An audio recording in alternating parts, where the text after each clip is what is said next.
Salut mon Julien, comment ça va? Yeah, salut Serge, je suis en forme, toi ça va bien? Yes, ça va super bien. Là, on est en avant-show. Avant-show, c'est quoi? C'est un nouveau truc qu'on essaye, hein, mon Julien? Mhm.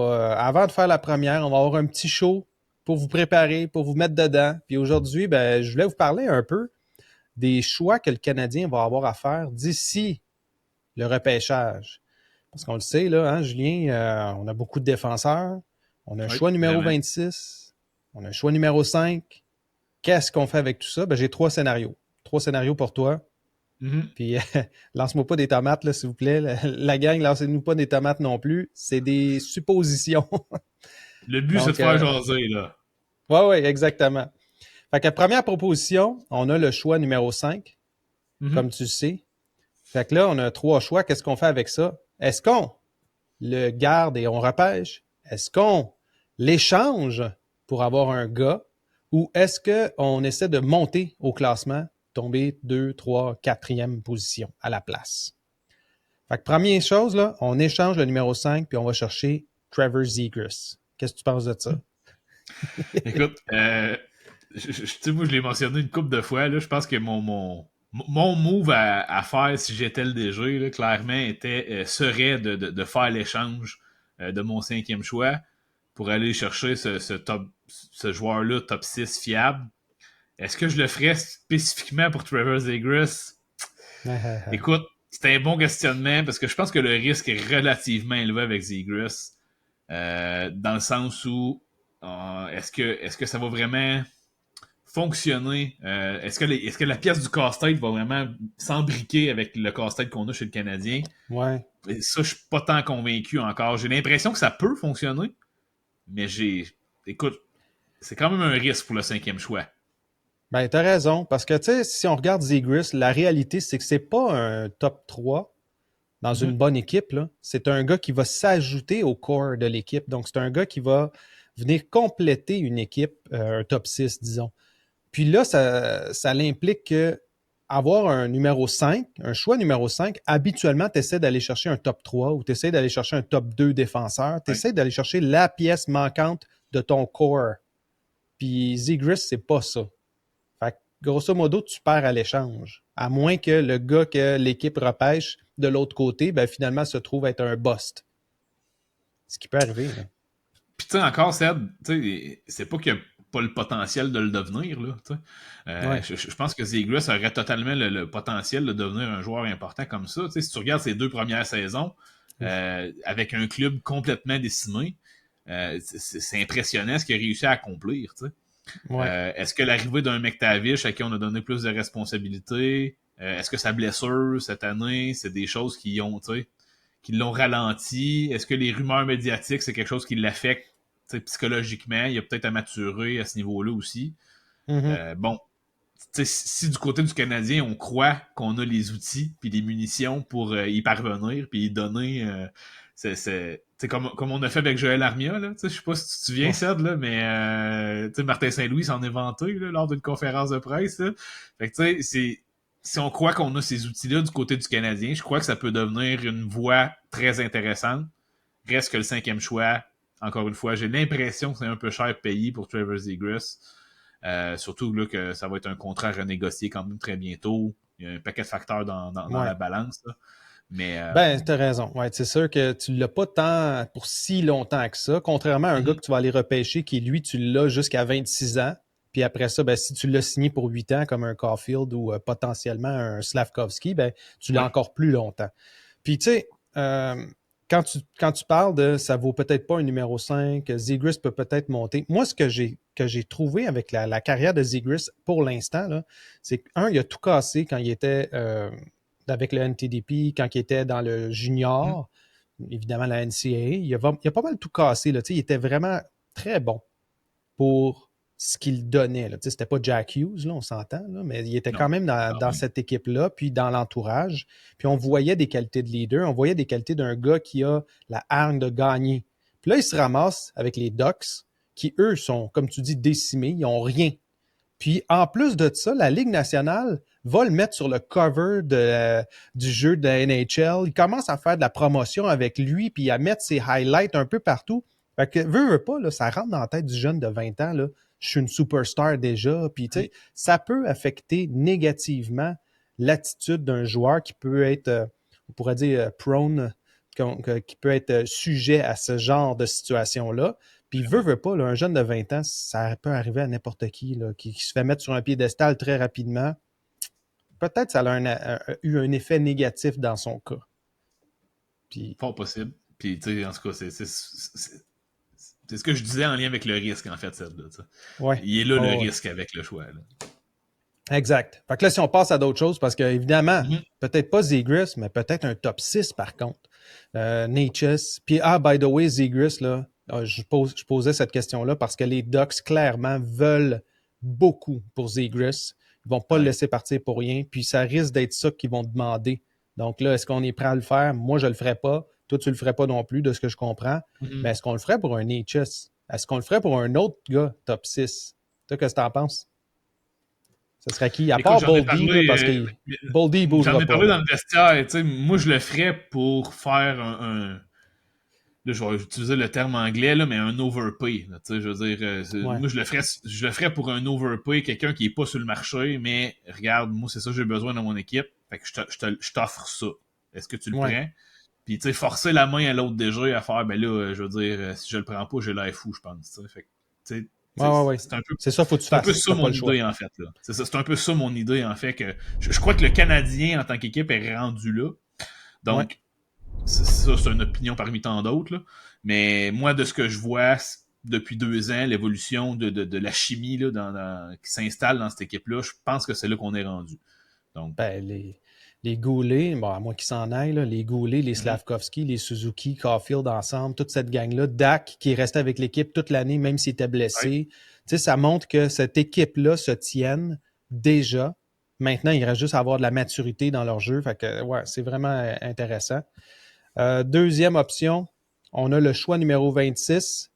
Évidemment, c'est pas assez pour aller chercher un top 6, là, on s'entend. Il va falloir donner d'autres choses pour aller avec ça. Mais là, on parle d'échanger le 26 plus un choix euh, quelconque, Plus un plus, joueur. plus un joueur quelconque qui nous amènerait un gars top 6, peut-être de moins de grande envergure, mais qui gravite autour là, de l'équipe encore une fois. Donc, est-ce que Zegras partirait, exemple, pour un choix numéro 26 plus un bon, là, je dis n'importe quoi, là, mais Matheson ou des joueurs comme ça, Mm-hmm. est-ce que c'est possible à ce moment-là d'arracher un Zegras, d'arracher un joueur un petit peu plus en périphérie? Est-ce qu'on peut aller chercher un Capo-Caco, mettons, avec ce choix-là? Pour Capo, je pense que oui, certainement. Là. Ça a Ouais. sorti vite, tabarouette. Capo-Caco? Mais oui, c'est ça. Je pense que pour un projet comme ça ou pour un point d'interrogation de la sorte, je pense que ce serait Ouais. fort possible que ça arrive. Pour une valeur sûre, un peu plus comme Zegras, les à côté ont besoin d'être très intéressants, je dirais. Là. Ouais, ouais, ouais. Peut-être un choix d'un choix de premier tour d'une autre année aussi. Ça pourrait. On parle du 26, le 26 Hum, plus un autre choix de premier tour de l'an prochain ou dans 2 ans, mettons. pas bête, ouais, c'est Euh, pas bête. Ça pourrait être pensable, je crois, du côté d'Anaheim. Mais c'est ça. Là, je pense qu'on parlerait plus d'un projet. Ce qui est plus réaliste, un peu du côté du Canadien, là, c'est déjà ce qu'on a fait. Hum, Si on pense là, à la transaction de Dak et Newhook, c'est déjà un OK, peu ouais. un peu, en tout Le cas, style de transaction, ouais. oui, la tangente là, que semble C'est emprunter ça. la direction du CH. Là. Ouais, je suis bien d'accord. Il y a des bonnes chances que ça arrive. En tout cas, je ne vois pas rendu au choix numéro 26, qui va être assez intéressant pour le Canadien de prendre tout de suite, considérant qu'ils veulent compétitionner dès l'année prochaine, dans 2 ans. Donc, est-ce qu'un joueur rendu à 26 va être assez intéressant pour dire, hey, lui, ce gars-là, il est prêt dans 2 ans là, à être dans la Ligue nationale? Potentiellement que non. Mm-hmm. Alors, moi, j'irais vers un échange à ce niveau-là. Puis finalement, ben, le truc que je voulais vraiment jaser, puis on en a parlé dans le chat ce matin, puis là, on parle, on tourne, on est le 7 juin, là, fait que ça fait un petit bout de ça, là, quand vous allez le Ouais. voir, la gang. Matheson pour un choix numéro 10, donc autour de 10. Idéalement, moi, j'irais Mm-hmm. avec le choix des Devils, là. Est-ce que c'est possible via un échange à 3, via peu importe là? Est-ce que tu penses que les Devils peuvent mordre à l'hameçon pour aller chercher un Matheson puis avoir le choix numéro 10 et donc pouvoir avoir 2 choix dans le top 10? Écoute, dans l'idée d'une transaction à 3 équipes, si jamais comment dire, New Jersey peuvent se ramasser avec un gardien de but d'avenir ou un gardien de but efficace pour le moment présent, puis un défenseur gaucher, ça aurait peut-être même pas besoin d'être Matheson spécifiquement. Du côté de New Jersey, je parle, Matheson pourrait faire partie de la transaction du côté, mettons, de Nashville ou du côté de l'autre équipe, là, si on veut au moins parler de la bonne valeur d'échange. C'est ça, tu sais. Si on veut au moins avoir la bonne valeur d'échange. Mais tu sais, moi, je vois dans les besoins là, d'une équipe comme New Jersey, là, je vois vraiment un gars comme Harris ou un gars comme Strobel, justement.